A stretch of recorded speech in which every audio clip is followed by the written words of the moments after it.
Hi, ഞാൻ സഫീർ. ഇത് നമ്മുടെ സ്വന്തം എൻ്റെ യാത്രകൾ. നമുക്ക് ഒരുമിച്ചൊരു യാത്ര പോയാലോ?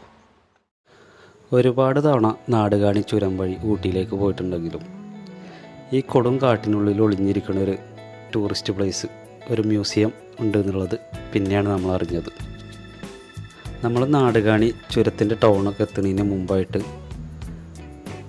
തമിഴ്നാടിൻ്റെ ചെക്ക് പോസ്റ്റിൻ്റെ ഏതാണ്ട് വലതുവശത്തേക്ക് തിരിഞ്ഞാൽ കാണുന്നതാണ് നാടുകാണി ജംഗിൾ എക്കോ ടൂറിസം. മുമ്പ് ജൻപോൾ എക്കോ പോയിൻ്റ് എന്നോ അങ്ങനെ എന്തോ ഒരു പേരിലായിരുന്നു അറിയപ്പെടുന്നിരുന്നത്. നമുക്കിനി ടിക്കറ്റ് എങ്ങനെയാണ് നോക്കാം. ഒരാൾക്ക് 60 രൂപ ടിക്കറ്റ്. ബൈക്ക് ബൈക്കിന് 20 രൂപ, കാറാണെങ്കിൽ 50 രൂപ, വാനാണെങ്കിൽ ஜிப்லைன் ரைடு இன்னைக்கு இருக்காது. ഇവിടുന്ന് എത്ര പോകാണ്ട്? ഇങ്ങേന്ന് 1 കിലോമീറ്റർ പോകും. 1 കിലോമീറ്റർ ഓഫ് റോഡ് தான் இருக்கும். ഇവിടുന്ന് പോകുന്ന വഴി ചെറിയ രീതിയിൽ ഇടതുവശത്തായിട്ട് പൈൻ ഫോറസ്റ്റ് ഉണ്ട്. അവിടെ ഇരിക്കാനുള്ള സൗകര്യവും ഫോട്ടോ എടുക്കാനുള്ള സൗകര്യമൊക്കെ ഉണ്ട്. ഫുള്ള് ഓഫ് റോഡാണ്. പിന്നെ ഞങ്ങളുടെ മ്യൂസിയത്തിൻ്റെ തൊട്ടടുത്തായിട്ട് ഇതേപോലെ ഒരു കിടങ്ങുണ്ട്. അത് കടന്നിട്ട് വേണം പോകാൻ. ബൈക്കുമ്പോൾ കുറച്ച് ബുദ്ധിമുട്ടാണ്, സ്ലിപ്പാവുന്നുള്ള പേടി വരും. അവിടെ എത്തിയാൽ നമ്മൾ ഫസ്റ്റിൽ കാണുന്നതാണ് ഇവിടുത്തെ അക്വേറിയം. അതിനുള്ളിൽ കയറിയാൽ അത്യാവശ്യം കുറച്ച് മീനുകളൊക്കെ ഉണ്ട്. അതിൽ കൂടുതലും നാടൻ മീനാണ്. അതായത് നമ്മൾ നാട്ടിൻപുറത്ത് കാണുന്ന കുറച്ച് മീനുകളാണുള്ളത്. എനിക്ക് അത്ര തന്നെ അങ്ങോട്ട് ഇഷ്ടപ്പെട്ടില്ല. എന്നാലും നമുക്കിതിൻ്റെ കാഴ്ചകളൊക്കെ ഒന്ന് കാണാം. നല്ല ഭംഗിയായിട്ട് തന്നെ അവർ അക്വേറിയമൊക്കെ അറേഞ്ച് ചെയ്തിട്ടുണ്ട്. അങ്ങനെ താഴത്തെ നിലയിലാണ് അക്വേറിയം നിലനിൽക്കുന്നത്. ഇതിലൊട്ടുമിക്കതും നമ്മളെ നാട്ടിൻപുറത്ത് കാണുന്ന മീനുകളാണുള്ളത്.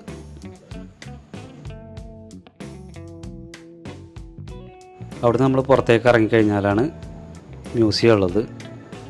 അതിനകത്താണ് കുറച്ച് കാര്യങ്ങൾ നമുക്ക് പ്രത്യേകം കാണാനുള്ളത്. ജസ്റ്റ് ഉള്ളിൽ കയറിയാൽ ആദ്യം നമുക്ക് കാണുന്നത് ഈ പുലിയുടെ ഒരു ഫോസിലാണ്.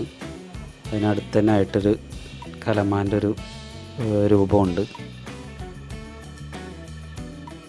പിന്നെ ഈ കാണുന്നത് ഇന്ത്യൻ കാട്ടുപോത്തിൻ്റെ തലയോട്ടിയാണ്. ഇതൊക്കെ ഒറിജിനലാണ് കേട്ടോ. കാട്ടിൽ നിന്നും അവിടെ നിന്നും ശേഖരിച്ചതാണ് ഈ കാണുന്നതൊക്കെ.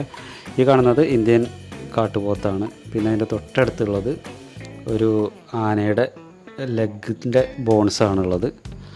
പിന്നെ ഈ കണ്ടത് ഒരു വൈൽഡ് ബോറിൻ്റെ തലയോടിൻ്റെ ഭാഗമാണ്. പിന്നെ അത് ചെറിയ കലമാൻ്റെ ഒക്കെ ഇതാണ്. തൊട്ടടുത്ത് തന്നെ ആയിട്ട് ചെറിയ മിനറൽസും കാര്യങ്ങളൊക്കെ വെച്ചിട്ടുണ്ട്. കാടിൻ്റെയൊക്കെ പല ഭാഗത്തുനിന്ന് കളക്ട് ചെയ്ത പല ടൈപ്പ് മിനറൽസ് ഈ ഒരു ബോക്സിലാക്കിയിട്ട് അവർ നല്ല രസത്തിലൊരു ട്രീയുടെ ഷേപ്പിലൊക്കെ വെച്ചിട്ടുണ്ട്.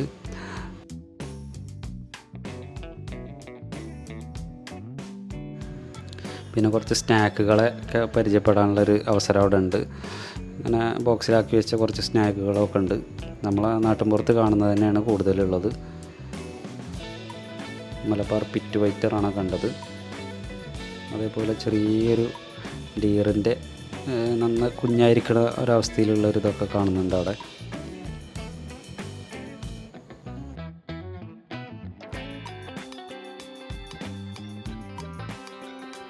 പിന്നെ പുള്ളിമാന്, കാട്ടുപോത്ത് അങ്ങനെയുള്ള മൃഗങ്ങളുടെ ഒക്കെ തലയോട് കാര്യങ്ങൾ. അതേപോലെ നമ്മളെ കാടുകളിലൊക്കെ കാണുന്ന കൂണ്, അതേപോലത്തെ സാധനങ്ങൾ, പഴവർഗ്ഗങ്ങളൊക്കെ അവിടെ കുപ്പിയിലിട്ട് വെച്ചതുണ്ട്. അവിടെ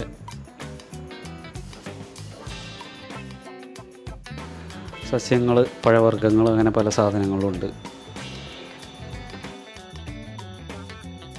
നമ്മൾ പറയാൻ വിട്ടുപോയതാണ്, തമിഴ്നാട് ഫോറസ്റ്റിൻ്റെ കീഴിലാണ് ഈ മ്യൂസിയം പ്രവർത്തിക്കുന്നത്. നമ്മൾ ഏത് വഴിക്ക് തിരിഞ്ഞാലും നമ്മൾ കണ്ണുടക്കുന്ന ഒരു സാധനം ഇവിടെ നിൽക്കുന്നുണ്ട്. ഈ പുലിയുടെ ഒരു രൂപം. ശരിക്കും പറഞ്ഞാൽ ഇതിൻ്റെ തോല് ഒറിജിനലാണെന്നാണ് പറയപ്പെടുന്നത്.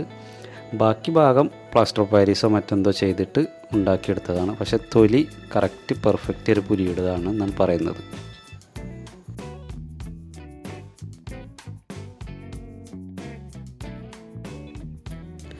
ചെറിയ ഒരു റൂമിൽ മാത്രമേ ഉള്ളൂ കേട്ടോ മ്യൂസിയം.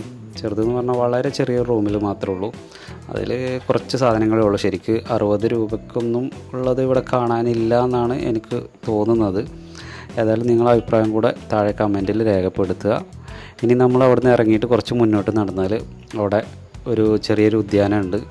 നമ്മൾ അതിനകത്തേക്കും കൂടെ കയറി. അവിടെ കുറേ വർക്കുകൾ പുതുതായിട്ട് നടക്കുന്നുണ്ട്. പക്ഷേ നല്ല രസത്തിൽ അറേഞ്ച് ചെയ്ത കുറച്ച് കാര്യങ്ങളും കൂടെ ഉണ്ട്, അത് കാണാം.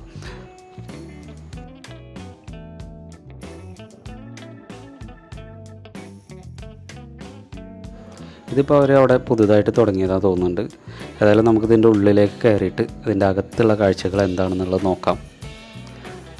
നമ്മൾ ഉള്ളിൽ പ്രവേശിക്കുമ്പോൾ തന്നെ ഇവിടെ ഒരു ബോക്സിലാക്കിയിട്ട് ഒരു സംഭവം വെച്ചിട്ടുണ്ട്. ജസ്റ്റ് നമുക്ക് അതിൻ്റെ അടുത്ത് പോയിട്ട് അതൊന്ന് കാണാം കേട്ടോ. ഇത് സംഭവം എന്താണെന്ന് വെച്ചാൽ ഒരു കാട്ടിൽ ഒരു മരവും അതിന് ചുറ്റും സസ്യങ്ങളും എങ്ങനെ ഉണ്ടാവുന്നതെന്നുള്ളത് നമുക്ക് കാണാൻ വേണ്ടിയിട്ട് ചില്ലിലിട്ട് വെച്ചതാണ്. ശരിക്കും ഒരു കാടിൻ്റെ പ്രതീതിയാണ് അതിൻ്റെ അടുത്ത് പോയി നിൽക്കുമ്പോൾ നമുക്ക് തോന്നുക. കാരണം ഒരു പഴകിയൊരു മരത്തിൽ ഒരുപാട് പായലും കാര്യങ്ങളും പറ്റിപ്പിടിച്ച് കയറി നിൽക്കുന്നതും മുകളിൽ നിന്ന് വെള്ളം ചാടിക്കൊണ്ടിരിക്കുന്നുണ്ട്, ചെറിയ രീതിയിൽ സ്പ്രേ ചെയ്യുന്നുണ്ട്. അതുകൊണ്ട് തന്നെ അവ ചത്തുപോകാതെ നിലനിൽക്കണമുണ്ട്. എൻ്റെ തൊട്ടിപ്പുറത്ത് തന്നെ അതേപോലെ തന്നെ മറ്റൊരു മരത്തിൽ അതിൻ്റെ കാര്യങ്ങളൊക്കെ ചെയ്തു വെച്ചിട്ടുണ്ട്. പക്ഷേ അതിൻ്റെ തൊട്ടടുത്ത് ചെന്ന് ഇത് നമ്മൾ വീഡിയോ എടുക്കുമ്പോൾ ഗ്ലാസ്സിലുള്ള റിഫ്ലക്ഷൻ ഉണ്ടാവും. പക്ഷേ നമ്മളതിൻ്റെ അടുത്ത് പോയി കാണുമ്പോൾ ഭയങ്കരമായിട്ട് ഒരു കാട്ടിൽ നിൽക്കണ അതേ ഫീലാണ് നമുക്ക് തോന്നുക. എനിക്ക് മ്യൂസിയത്തിൽ കണ്ടതിനേക്കാളും ഒന്നുകൂടെ ഇഷ്ടപ്പെട്ടത് ഈ ഒരു കാഴ്ചയാണ്. കാരണം എന്താണെന്ന് വെച്ചാൽ നമ്മൾ ശരിക്കും ഒരു കാടിനകത്ത് നിൽക്കുന്നൊരു ഫീല് നമുക്കതിൻ്റെ ഉള്ളിൽ കയറുമ്പോൾ തോന്നും. ഒരിക്കലും ഇതൊരു ആർട്ടിഫിഷ്യൽ അല്ല, ശരിക്കും നമ്മുടെ കാട്ടിലുള്ളൊരു അവസ്ഥ തന്നെയാണ് അവിടെ കാണിക്കുന്നത്. പായലും കാര്യങ്ങളൊക്കെ ആയിട്ട് ഒരു മരത്തിൽ പറ്റിപ്പിടിച്ച് നിൽക്കുന്നത് വളരെ രസകരമായ കാഴ്ച തന്നെയാണ് കേട്ടോ. അത് ഞാൻ പറഞ്ഞല്ലോ, എനിക്ക് അവിടെ കണ്ടതിൽ വെച്ച് ഏറ്റവും ഇഷ്ടപ്പെട്ടൊരു കാര്യം തന്നെയാണത്. ഇനി നമ്മൾ ഇതിന് പുറത്തേക്ക് ഇറങ്ങിക്കഴിഞ്ഞാൽ ഇതുപോലെ തന്നെ പുറത്ത് ഉണ്ടാക്കി വെച്ചിട്ടുള്ളൊരു കാടിൻ്റെ ഒരു രൂപമുണ്ട്.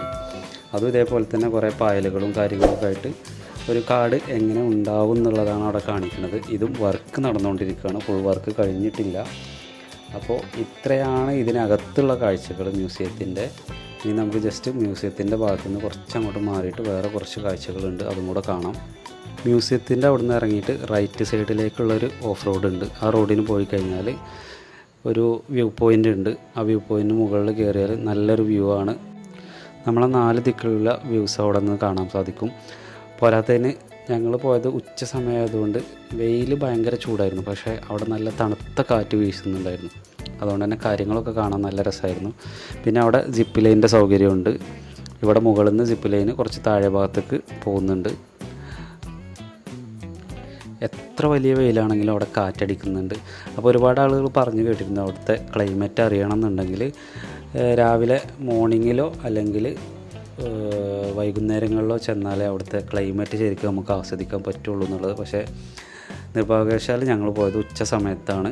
അതുകൊണ്ട് തന്നെ ഒരുപാട് മാറ്റങ്ങളുണ്ടായിരുന്നു. അപ്പോൾ ഇന്നത്തെ വീഡിയോ നമ്മളിവിടെ വൈൻഡപ്പ് ചെയ്യാണ്. നമുക്ക് മറ്റൊരു വീഡിയോയുമായി ഒരുമിച്ചൊരു യാത്ര പോവാം. ചാനൽ സബ്സ്ക്രൈബ് ചെയ്യാൻ മറക്കരുത്. വീണ്ടും കാണാം.